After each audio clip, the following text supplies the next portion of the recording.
Sir పిల్లలకి సమ్మర్లో ఏ food పెడితే బెటర్ అంటారు? Okay, very good question. అయితే ఇప్పుడు సమ్మర్లోకి వచ్చేసరికి మనకి ఎక్కువగా డీహైడ్రేట్ అవుతూ ఉంటాం, పెద్దవాళ్ళు అవ్వచ్చు, పిల్లలు అవ్వచ్చు. సో ముందు ఈ డీహైడ్రేషన్ నుంచి మనం దూరం అవ్వాలంటే ఎక్కువ వాటర్ కంటెంట్ ఉన్న ఫుడ్ అనేది మనం పెట్టాలని చెప్పేసి మనం ప్రతి ఒక్కరూ ప్రతి ప్లాట్ఫామ్లో కూడా చెప్తూ ఉంటారు.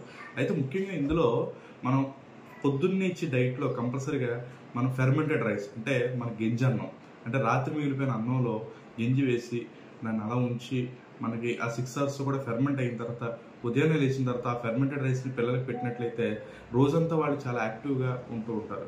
అయితే ఇంకొకటి ఏంటంటే సాల్ట్ని కూడా సరిగ్గా వాడండి. ఎండాకాలంలో నిమ్మకాయ నీళ్ళలో ఉప్పు ఎక్కువ కలుపుకొని తాగడం ఇలాంటివి ఎక్కువ చేసేయద్దు. అంటే తీపి, పులుపు, కారం అనేది చాలా సెటిల్గా వాడాల్సింది. ఇవి ఏది ఎక్కువైనా సరే మన ఆరోగ్యానికి హానికరం. అలాగే ఈవినింగ్ పూట్ల ఫ్రూట్స్ మీద ఎక్కువగా కాన్సంట్రేట్ చేయండి.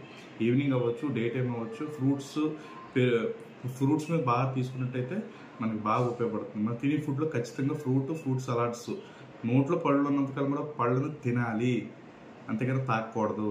Thank you.